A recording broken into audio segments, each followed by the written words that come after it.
Hi, I'm Mel, And I'm Janelle. and this is the Murder Mamas. The Murder Mamas. Welcome. Welcome. Hi. Hi, How are you? I'm good. How are you? I'm doing good. Yeah. It's Thursday. It's almost the weekend. Almost the weekend. This has Yes. been a week, man. Yeah, it has. Busy. I'm Busy. tired. Yeah. Well, I have to do school drop-offs now. It's like my whole life changed. yeah, that's a lot. I'm waking up earlier. School drop-offs are not fun. I actually drank coffee twice this week. Did you really? Yes, Oh, because I was that's so really bad. tired. Wow. That's how tired I was. I had to drink coffee again. I'm like, wow. You must have been really tired. Yeah, I had to just tell my stomach I'm sorry. And it needed to suck it up. Take one for the team for 2 days. Because, wow. Yeah. And yeah. Well, with school drop-offs, those are the worst. I can't stand the elementary school ones. The boys in middle school are fine. I drop them off at the church next to the school so that I don't have to deal with the traffic. Yeah. But and they can like walk and themselves. they just walk. Yeah, like the 50 feet that it is from the parking lot to the school. But Avery's is just, oh man, it just takes forever. And the little kids getting out of the cars. So drop off at my son's school is fine because it's small. It's like a small school. Oh. So it doesn't take that long. It's pickup. Yeah. It takes forever. I have to wait in line for like 40 minutes to pick him up. Yeah, it's ridiculous. I hate this. Mm-hmm. I hate this. I know. But anyways. Yeah. First world problems, Yeah, I feel like. I guess so. At least we both have jobs and are healthy enough to work and are very, very grateful for healthy kids. All the things we do have. Yes. Even if they're annoying sometimes. Yes. And soccer. Soccer's annoying. Soccer. We did soccer too, and it was early in the mornings. Luckily their game, one of my sons, their game was supposed to be at 7:30 this weekend on a Saturday. I was like, in the morning? In the morning on a Saturday. Excuse me. I was like, first off, he's 5. He barely plays because he's more interested in the flowers on the field. And I like sleeping. Like, I'm not gonna not sleep in to go to soccer. But then they changed it to 9, and I don't know who complained because I didn't. I was willing to suck it up. But 7:30 is really early. So early. So for a early. 5-year-old, yeah. For a 5-year-old, right? Yeah. And then our other son, the 4-year-old, his game was at 3. Yeah. In the same spot. I'm like, so show up at 7:30 and then again at 3? Yep. That's how it goes. But now it's 9 and 3, so it's better. But last week we showed up to the younger one's game casually at 9:30 a.m. It started at 9. And then I went up to the coach after and I was like, so the games are only 15 minutes? And he was like, no, it started at 9. You were just 30 minutes late. And I was like, oh. Duh. I didn't read that correctly. My bad. My bad. We will be on time this week. It was, it's like so much. It is a lot. Like, this is the part of parenting and adulthood where I just wish other people could do it, but I can't afford for other people to do it. No. So I have to be a chauffeur. Yeah. And go to work. Unless you would like to join our Patreon. I hate that. Put that in there. Oh my gosh. But at least for $1 a month. But at least this is fun, right? This is fun. My favorite part of the week. This is fun. My favorite part of the week. Yes. Are you ready to know what we're talking about? I am ready. I'm just going to take a deep breath before we get started. Do it. So today I'm going to tell you about the mysterious death of Ken'neka Jenkins. Yes. And let's go. Yeah, let's do it. So Ken'neka Jenkins attended a party at a hotel in the suburbs of Chicago on the final night of her life. She would go missing in the halls of the Crowne Plaza Hotel in Rosedale and never be seen alive again. There's a lot of speculation and theories surrounding the details of her mysterious death. I haven't quite made a decision either way on how I feel, but I just want to present all the facts and, have a discussion and Yeah, I'd like to hear this because I'm undecided as well. Yeah, and, I'd love to hear what other people think as well. Just, there's, like, so much of a divide from what I've read and researched, and, like, people are all over the place with this one. It's nuts. And, I mean, like, the situation is pretty nuts surrounding it, but... It is. Yeah. Okay, so Ken'neka was born in Chicago, Illinois. That's how you say that, right? Mm-hmm. Illinois? Yep. May 27th, 1998. She was raised by her mother, Teresa Martin.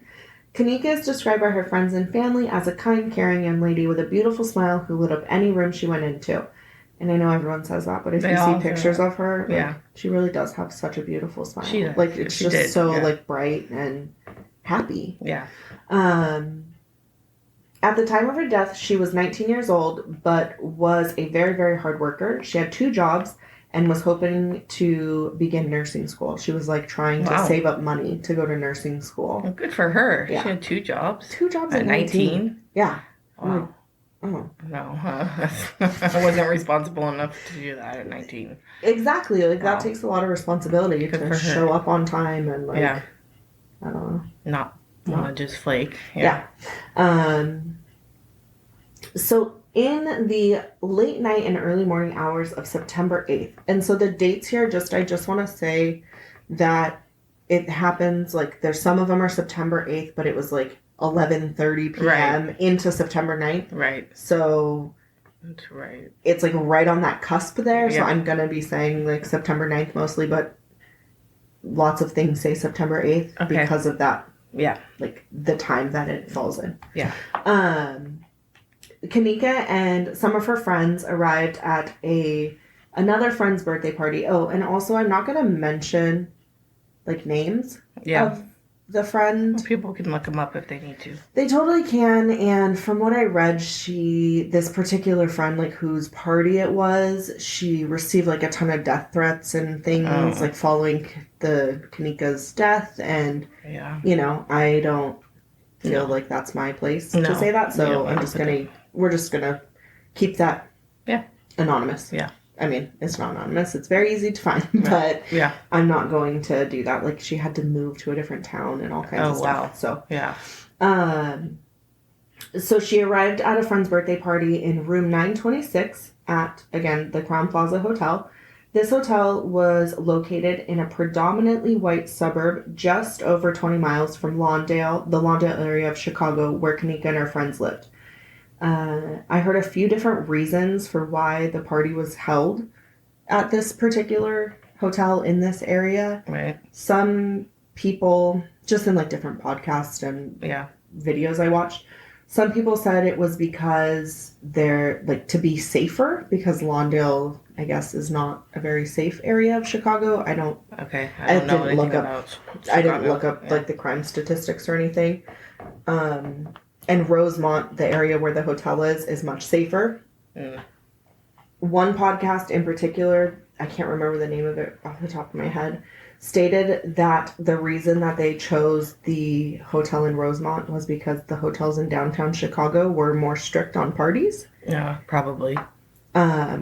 Which I think, to me, that makes sense. Yeah. Regardless, I think that the demographics of Rosemont play a pretty big part in the investigation of her murder, or of her death. Right. Later on in the story. Yeah. Which the black population of Rosemont was only 3%. Oh, wow. At that time. That's, not a lot. This hotel party was a rather large party. There were anywhere between, like, 30 to 40 people. In one hotel room? Yes. Yeah, that's... Not a suite. One room. Ugh. One bathroom. Oh. One bed. Oh. And as a almost 32-year-old woman, I'm like, that sounds... horrific. like an absolute nightmare. Did you ever do hotel parties when you were younger? Yes. You I don't think we had, like, 40 people in there. I never did hotel parties. Yeah. I was talking to my husband about it, and he used to do hotel parties too. And they would, like, go to rent a hotel room and then like play beer pong all night. I'm like, that sounds so Well, boring. we went like after prom or something. We wouldn't just do a hotel party, but No, we got caught and the cops got called and we had to dump out all our beer in the bathtub. It was, really? Yeah. No. It was horrible. Yeah, my husband used to just go, like, rent hotel rooms. He actually got banned from a hotel. That's awesome. But it's like, I never did that. No, I mean, not unless it was like for prom or something, but I guess just everyone I knew, like, in college, house party. there was, like, houses. Yeah. Like, people would rent houses or apartments where parties would be at. Yeah. I don't know. We never did that. I forgot where I was. Oh, yeah. Okay, so there were upwards of 30 to 40 people at, like, varying times in this one hotel room. The room's next to that. Like, it took a lot for me to get past that. It's taking a lot for me to get past it right now, too. Throughout the night, multiple party guests are seen posting on social media. So they're posting like live videos on Facebook. Snapchat, I think, was a thing in 2017. That's the year that this was, right? Yeah. Snapchat was a thing, but mostly like Facebook and Instagram. Yeah. A lot of different live videos. The videos are available to watch on YouTube, and these videos, they've like conjured up a lot of conspiracy. Yeah. Just the content of them. In one particular video, it's like 6 minutes where the birthday girl who's hosting the party. Yeah. People say that they can hear someone like pleading for help, and then they turn up the music. And then in another video, they can hear someone saying they raping that girl in there. Right. But we listened to those, and I didn't hear anything that said... So I didn't either. There was one that I didn't have you listen to, where you can hear Ken'neka in the background very clearly saying, like, girl, I'm not even drunk. Okay. It's very, very clear. You can... So that's the one that I heard. Yeah. I wasn't able to hear anything else. But also, like, I feel like that's what every person says. Yeah. Oh, yeah. When they're very drunk. When they're very drunk. Like, for sure. I'm not even drunk. No, sweetie. You are. You're very drunk. Yeah. Like, so that's the one out of all the videos, and these are all on YouTube, and that's where I watch them. Okay. You can take a look at them for yourself. At the party, people were drinking, smoking weed, and taking pills. That's what everyone had said. Okay. Ken'neka and her friends were known as, like, a turn-up crew, which is, like, they just get drunk, basically, I think. There wasn't a lot of elaboration on that. At the party, she was seen drinking first from a cup and then straight from a bottle. Oh. Her friends said that they did not see her taking any pills or smoking, and that was not really, like, her deal or her thing. Right. She just drank. Yeah, like, she had taken pills once before and didn't like them, so she wasn't gonna do them anymore. Yeah. And I feel like someone who wants to be, like, a nurse is probably more concerned about, like, those kinds of things you're putting in your body. I mean, alcohol is not great for your body, but, but it's more socially acceptable than pills. She knows what happens if... Yeah. One podcast I listened to said, like, they made a special note of, like, the issues within the Black community of, like, pill usage that kind of doesn't get reported very much. Yeah. Which is not something that I had ever really heard about or known. Yeah. But that was something, too, where... Yeah, I haven't heard anything about that.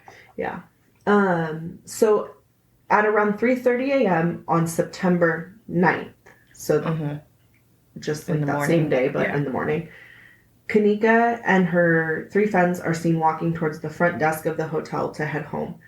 At some point during this walk, Ken'neka notices that she doesn't have her keys or phone. Okay. So I don't... I don't know, like, the next part of this, I don't I don't know the actions, like, why you would take those actions, but Right. Wow. regardless, Yeah. it's what was done. So Ken'neka was the one who drove everyone to the party with her mom's car. And when she notices that her keys and her phone are missing, her friends leave her in, like, the hotel hallway Okay. while they go into the room to search for her phone and keys. Okay. So no one's with her. So that makes me think that she is drunk because she couldn't go in there and get her phone and keys by herself. Correct. Stay here. Don't move. We'll be right back, kind of thing. So my main thing is, like, you always have someone watch someone. Yeah. Right? And I feel like every friends group has, like, the mom. Yeah. You know? Yeah. It was always kind of me. When I was the worst one being babysat. When I went out with people, like, if it's the one who's, like, yeah, gonna be more responsible. And I wasn't always responsible, but yeah. You know, like, gonna make sure that everyone gets home. Yeah. And, you know, who's to blame here? There, I don't think anyone's to blame, but yeah, you know, don't leave your friends. Don't leave without your friends. Don't leave your drunk friends. Never. Even if they're not drunk, don't leave your friends. So they left her there, and then when they got back out, when they found her stuff and they got back out to the hallway, Ken'neka's gone. Okay. She's nowhere to be found. Yeah. Just disappeared. So her friends start, and they search the hallways of the hotel, and at this, like, after searching and they don't find her kind of around the room, the same floor, they go down to the front desk to ask for help from security. Mm-hmm. And the front desks are like, no, we're not going to help you. They just don't care. Yeah, like, totally dismissive. This is what her friends are saying. They're, like, totally dismissive of their pleas, basically. Like, hey, can you at least have security, like, I don't know, search the building? Can you look at cameras, see where she's at? We're just looking for her. It's been a while. And then her friends keep searching for over an hour. And I do want to say that even though they left her in the hallway by herself, like, they didn't just leave altogether. You know, like, they did everything kind of right from that point on. Right. They searched for her. And then at about 4:30 a.m., they call her mom. Okay. Because they're like, we have her keys, we have her phone. Yeah. And we have her car. Yeah. Like, there's no way for anyone to get a hold of her. Exactly. Yeah. Like, there's no way for anyone to get a hold of her. So I think that's really smart. Yeah. And I know that in my situations as a 19-year-old, like, I don't think I would have been comfortable calling any of my friends' parents. Yeah. To get me out of any situation. Yeah. So I mean, like, that's a commendable action. Yeah. You know, for sure. To not try and, like, cover it up or just leave and deal with it in the morning. Yeah. Sure. So they told Teresa that Ken'neka was missing at the hotel, and that they had both of her keys and her phone. When Ken'neka left, I didn't mention this earlier, but when she left her mom's house the night of September 8th at like 11:30, she told her mom that they were going to the movies and bowling. So her mom had no idea that she was at this hotel party. I lost my place. Teresa said in interviews that, like, that was the point she knew things were bad. Right. Because Ken'neka had nothing. Yeah. She also said in an interview that she could hear one of Ken'neka's friends kind of getting annoyed and, like, tired of waiting, which I can understand. Like, we've been looking for you for so long. Like, what are you doing? Yeah. No, that makes sense. You're 19. Yeah, exactly. And so at that point, Teresa asked her friends to drive the car back to her because Ken'neka had her car. Yeah. So they did, and Teresa immediately left her home and went to the hotel. Yeah. She got there around 5:30 in the morning and began to look for her daughter. She went to the front desk asking for help, searching, and to view the cameras again. So this is now the second person asking for help. Yeah. The front desk staff was completely dismissive. Again? To the mom. Yeah.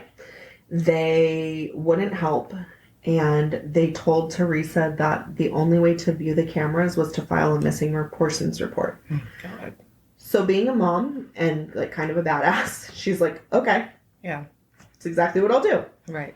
So she steps outside, and from the parking lot, and it's about, like, 7 at this time, I think, she makes a phone call to the Rosemont Police Department, where they are, again, like extremely dismissive of her. Yeah.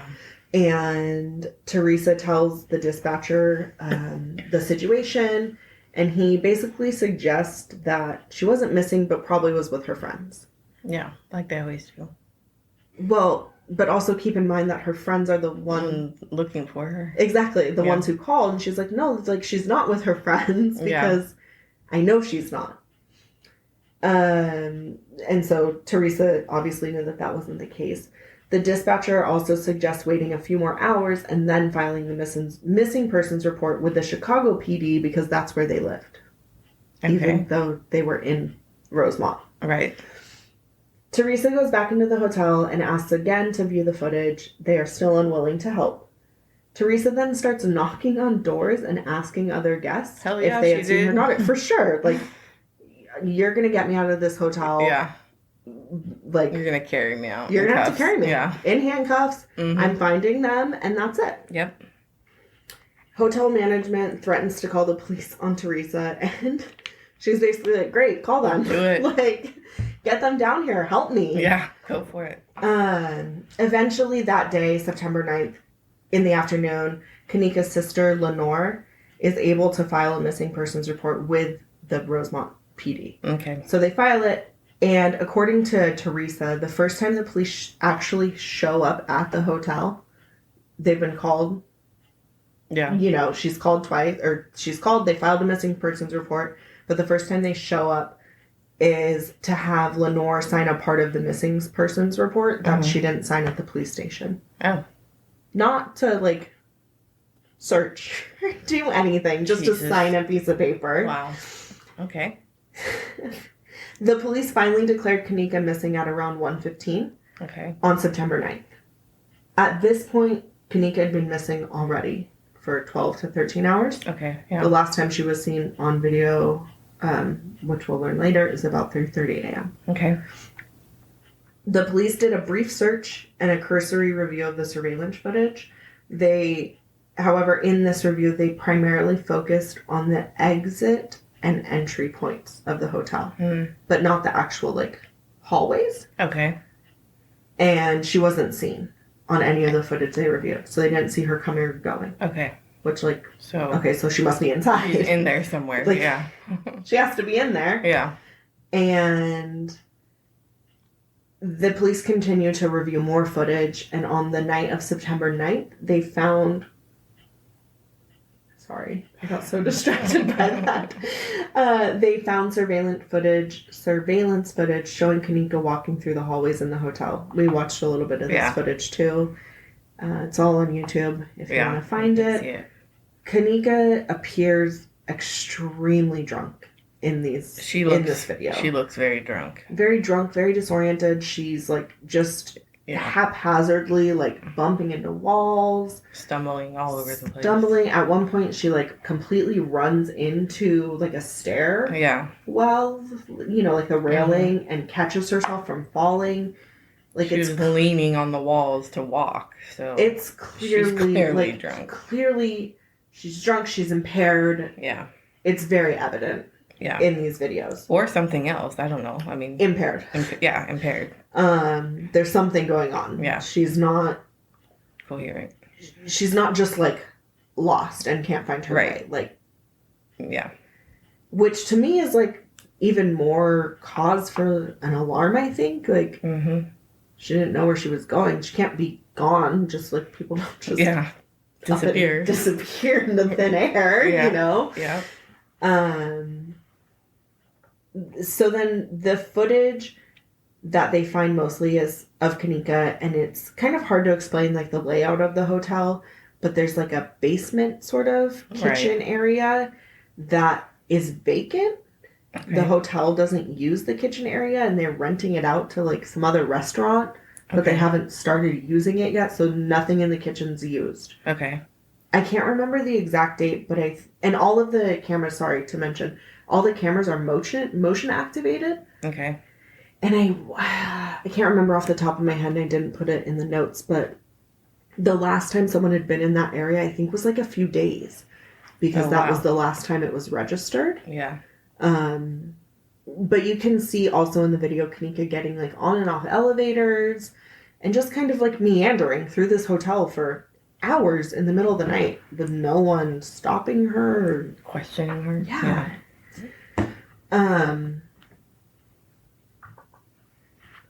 So like I said, all of that footage was from the basement kitchen, and then just after midnight on September 10th, a hotel employee found Ken'neka in an unused walk-in freezer. So I found her dead. Right. Her body. She was found face down and on her side in the freezer. She was pronounced dead at the scene, and the coroner arrived like 3 hours after her body was found, which seemed like kind of a long time to get there. Kind of like a long time. Just for like dating things, because I know from what I've listened to that like the cold preserves the body, and then they opened it and like thawed her out. Yeah. For lack of That makes sense. Teresa was on scene when all of this happened, and she was like demanding to be able to see her body, and they wouldn't let her go to. Yeah. I mean, which I can sort of understand, like into an active investigation, but at around 5 a.m. on Sunday, they let Teresa and her sister view the body. Okay. So, kind of a lot, right? Yeah. And the walk-in freezer, it's like, have you ever worked in a restaurant? No. So like but I've seen it. I mean, I'm like kitchen nightmares and stuff. So those doors are really heavy. Yeah. Which is kind of like, if she's so drunk that she's like stumbling all over, she wouldn't be able to open it. Or like maneuver that door. To me, that's like, I used to work at like a Five Guys restaurant. Yeah. And like the doors are very heavy. Right. But they all also have latches on the inside, like emergency latches. Yeah. So you can get out. Oh. But if you're drunk, disoriented, the lights are off. Yeah. But this kitchen wasn't being used, and it was cold. The freezer was cold. That too, I don't understand. Like, if you're not using it, why is the freezer even on? Yeah. It's just like, this is where things get so like, what? Yeah. Like all of the theories are just like, none of this makes sense. Yeah. None of this makes sense. So from here, I'm just going to kind of move into the death investigation and the autopsy results. Okay. So, like I've said a few times, this just feels like a ton of conspiracies surrounding the details of her death. There's so many that it's like hard to keep track. I have watched like tons of different videos of the hotel layout and Ken'neka's path to the basement. There's videos of her path in slow motion where people say you can see someone else with Ken'neka. At one point, people say you can see a hand grabbing her. I didn't notice that when I watched it. But again, like, everyone sees different. So Ken'neka's found in the walk-in near the door, like face down on her side. She's found wearing only one shoe, and the other shoe was a few feet from her body. Okay. And she's wearing like tennis shoes. Oh. Not like heels or anything. Okay. Which, again, is also kind of weird. Like, why is your one shoe off? There's also a tube of like pink lip gloss and a black hair tie laying on the ground near her body. When her body's found, her hair is like wet and matted, and her pants are super dirty. Which I thought was kind of weird because she was like inside a hotel. Yeah. But weird. You can look at pictures that I did of her body that have been published by the police. Right. And the floor of the freezer is like filthy. Oh. It's filthy. There's like trash, dirt, ice on the floor. And it's like so sad because to me she was like rolling. It looks to me like she was like rolling around in there, you know? Like, it's really. Yeah, that makes sense. It's really trying to get up. Yeah. She fell. Yeah. Because her pants they're very, very dirty. So the only injuries noted on her body during the autopsy were like a very superficial scratch on her right foot, which is the foot without a shoe on it. Okay. And a bruise on her right leg. Okay. There's no other signs of trauma found on her body during the autopsy. Nothing. That's it. Ken'neka's blood alcohol level was a 0.112, which is quite a bit over the legal limit for driving. The toxicology report found that she had a like anti-seizure and like migraine drug called topiramate in her system. Yeah. She's not prescribed this medication. That's not like a medication that you would use to Not a party with. Yeah, like not a party drug. So there's a ton of theories around this drug being in her system because it's not prescribed to her.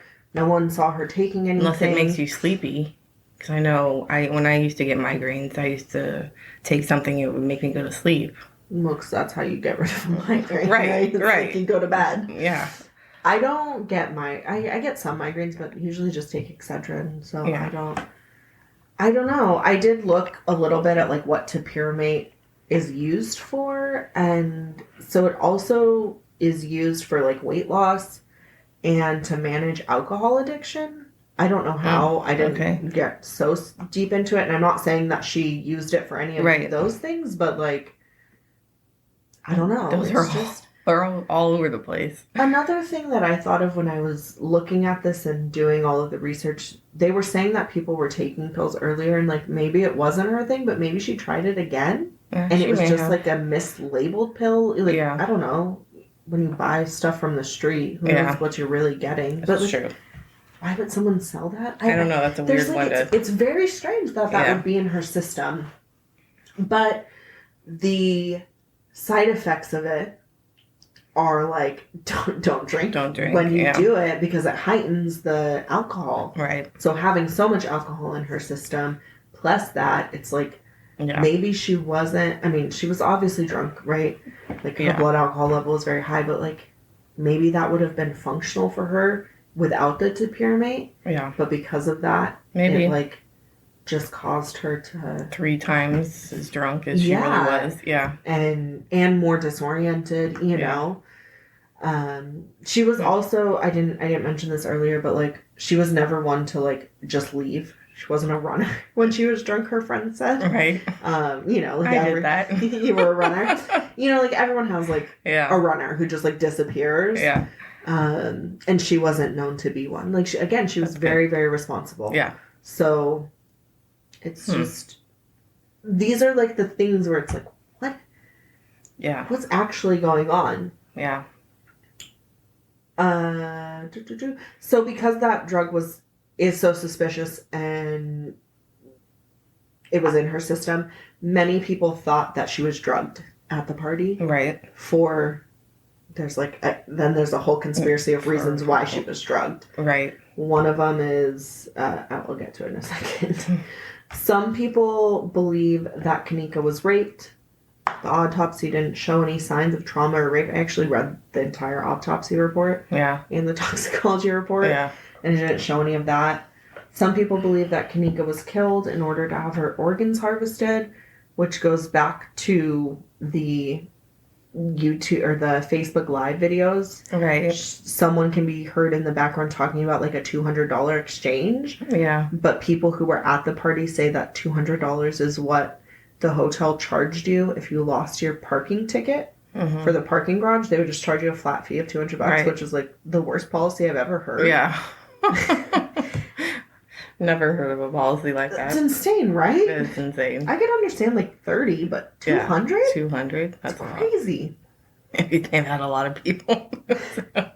It's crazy. Sick of it. Charge them $200. Yeah, I mean, be responsible. The autopsy didn't show that she was missing any organs. All of her organs were present. So that doesn't make sense. But it did note that her right lung only had 2 lobes instead of the usual 3 lobes. Just as a... I don't even know what a lobe is. I don't know what it looks like, and I can't tell you anything other than the word lobe. Okay. but apparently your right lung has 3 lobes, and your left lung only has 2 because it has to make room for your heart. Okay. That's what my Google search told me. Okay. And she only had 2 on her right side? Yeah. But, I mean, were there any openings? No. So she just... She just had, like, it was just, like, how she was born. Okay. And to note, also on her autopsy, her right one still weighed more than her left one. Oh. And your right one weighs more than your left one. Oh. Because it's bigger. Yeah. So hers was still bigger, it just didn't have the 3 lobes. Okay. I went down a rabbit hole.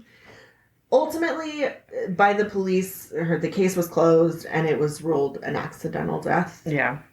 The cause of death was hypothermia and alcohol intoxication. I'm going to back up a little bit. And like one podcast that I listened to, they said that she was like partially undressed. When I looked at the pictures, it didn't look like she was wearing a shirt, but you can't really tell. And they were talking about how maybe it was like, I can't remember what it's called, but like when you're getting hypothermia, like your body feels hot and so you undress. Take off your clothes. Yeah. And so I wonder if that was like why her shoe was off. Maybe. She was starting to undress. Yeah, like maybe she was hot and so she like, I don't know, my feet get hot. Yeah. I don't know. Well, yeah. I think that could have been anything. What's it called? Paradoxical undressing or something? I don't know. I can't think of the word now. Yeah, I know what you mean. So yeah, that's kind of like the end of what the police said. They're like, this is it's like a tragic, but it's an accident. Yeah. And it makes sense. After the investigation, that's what they ruled. Teresa disagrees. Yeah. And so she filed a $15 million wrongful death lawsuit against the hotel.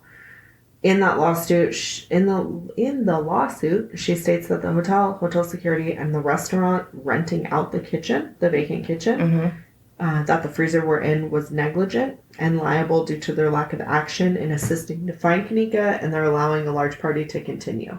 Yeah. And not properly, like... locking the freezer or, like, turning it off if it's not in use. Yeah. Or keeping people out of the kitchen area. Yeah, like... those doors should have been locked. For real. So that's what the lawsuit is stating. One particular YouTube, like, interview I watched was with a guy who's, I guess, local to the Chicago area called Zach TV. He also got murdered in a drive-by in 2017. Oh, okay. Just like as an aside. Fun fact. Yeah. So one of the YouTube videos was supposed to be with 2 men who were at the party. Everyone's kind of unreliable though, so I don't know for sure how true any of this is. But in that, the guys said that security was called to the hotel room multiple times during the party. But they didn't break up the party or tell them to stop. They were helping them to continue the party. Okay. So they were telling them, like, put towels on the bottom of the door to stop the smoke from getting into the hallway. Right. And, like, creating a noise buffer. Yeah. These guys that were being interviewed by Zach TV, they say that they helped Ken'neka's friends to search for her in the halls of the hotel. And they were confused because they saw security so many times coming up to the room during the party. But when they were trying to find security to help find Ken'neka, security was nowhere to be found. Wow. They were just, like, gone. Yeah. So they thought that was very strange. The hotel's response to the lawsuit was less than kind, in my opinion. Yeah. I don't have the exact wording, but they had some harsh words, and, like, to me, they kind of expressed the disdain that they felt for, like, the negative attention and reviews. Right. Like, people were protesting the hotel and leaving bad reviews and all of that. Yeah. So, like, they were just mad about the attention that was brought by her death. So they made a point to mention, like, the unsavory actions of the partygoers and that the hotel room was booked with a stolen credit card. But I couldn't find any sort of follow-up on the outcome of the lawsuit. So that's pretty much it for Ken'neka. And, I mean, it is so sad. It's, like, such a tragic So the cops closed the case. Yeah, the case is completely closed. Yeah. The cops don't think anything but an accident. Yeah. But just there's so many questions and like weird things about it where it's like maybe it was an accident. Maybe she like the doors are so heavy. Yeah. And I feel like drunk people are like water. No. They just like move with the path of least resistance. Like they're not trying to like be nuts and like I don't know, go where it's tough, right? Like you're just gonna go with the flow. Especially and, like, not her, the way she was walking and stumbling.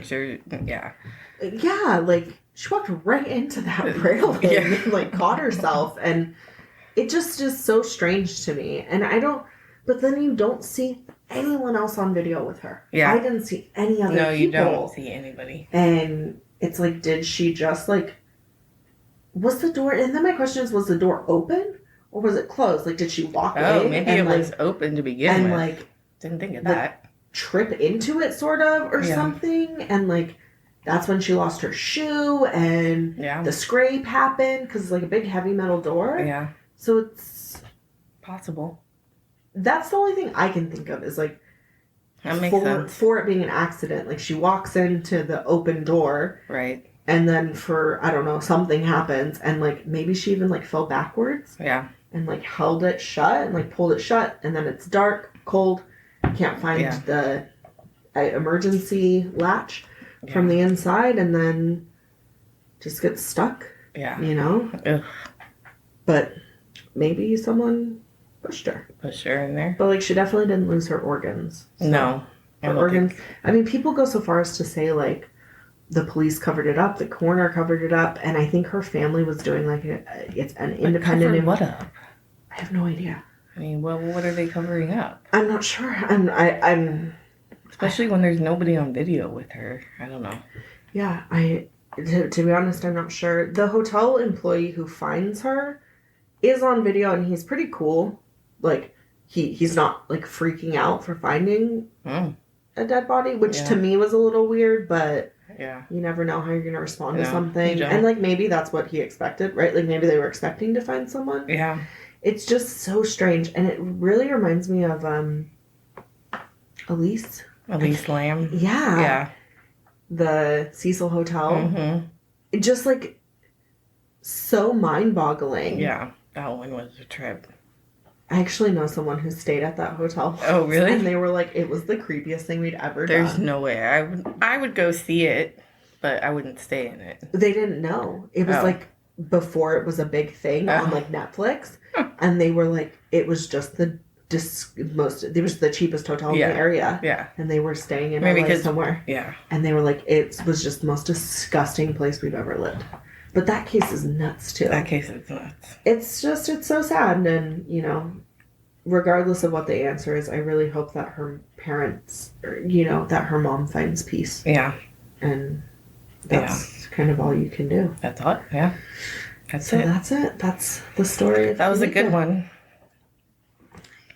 Thanks. Yeah. I couldn't think of a word there. I just looked at you and nodded my head, but this is not a visual medium. No. Just, you can't hear me nodding my head, but the head nods are there. Yep, they're there. Well, if we are on all the socials, and if you want to find us on Instagram, where can they do that? They at the Murder Mamas. I like how I mixed it up with you today, huh? Uh-huh. Curveball. Twitter? The Murder Mamas. Facebook? The Murder Mamas group or page. Not quite sure. Both. And the Gmail. And themurdermamas@gmail.com. So, thank you for listening. Thank you. See you next time. Bye. Bye.